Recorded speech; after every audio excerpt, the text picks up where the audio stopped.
Can you throw some light on the art of living by Shri Shri Shankaracharya? He's conducting the course in Vashi now. That's the question. Can I throw some light on art of living conducted by Shri Shri Ravi Shankar?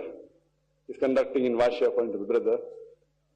As far as art of living, what I know of it, it's an organization which is the largest NGO in the world. Largest registered UN body, NGO in the world. And Shri Shri Ravi Shankar is the founder of this art of living, the person who had a debate with me a couple of months back on the 21st of January, by which the Peace TV was launched. And he happens to have branches in 144 countries, including Saudi Arabia, in Khobar. It is on his website.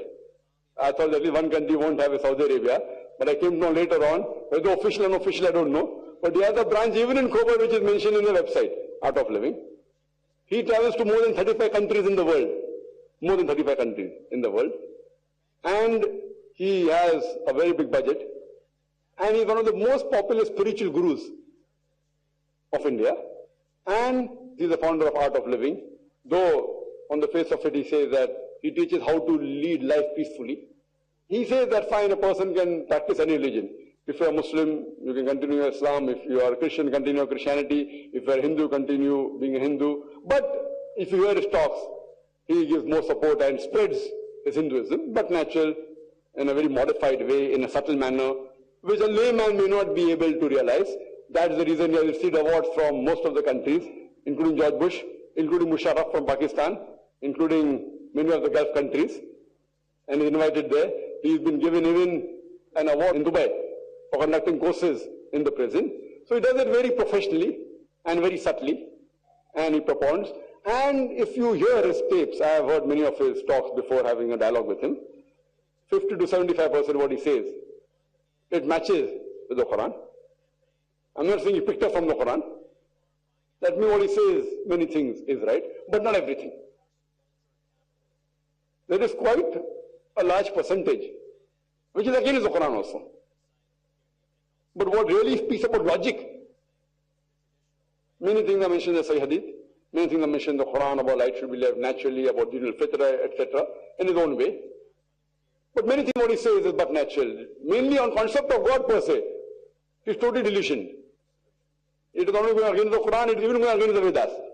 He happens to be a scholar of the Vedas, but his concept of God is against even the Vedas and the Hindu scriptures. It may match some verses here and there. And when people ask him that, are you God? He says yes also, sometimes no also, he keeps on changing. God is in me and this and that and depending upon you. And that's the way he conducts. On the face of it, it is more for peace. He does charitable activities also. Build some hospitals and some drainage system in some parts, etc. But mainly it is propagation, according to me, of his religion. That's the reason we had dialogue. Concept of God, hitting the nail on the head.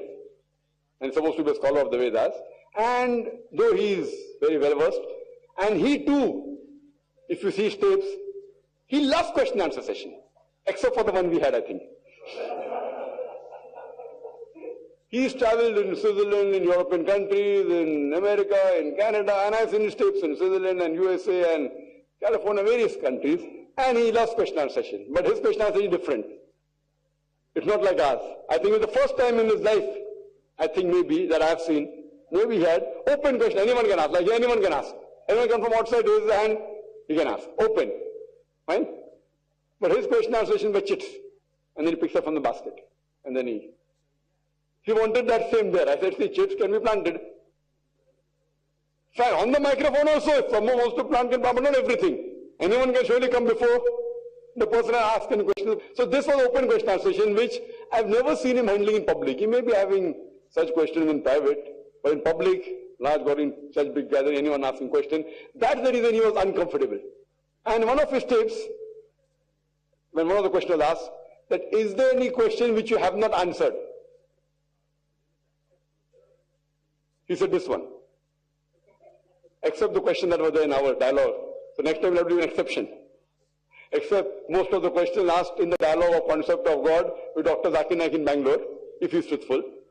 So it was a different thing which he never expected. And you could analyze that in the debate, he never stuck onto the topic. He was trying to sway the people with his emotion and love and peace. And that is the reason when I had a sequel to the debate, I said here that even I used the same medicine and the same style in my rebuttal, speaking about peace and love, which he didn't like. And you could see his face changing and everything. And you can go to his website, www.artofliving, and you get more information if you want from that. Alhamdulillah.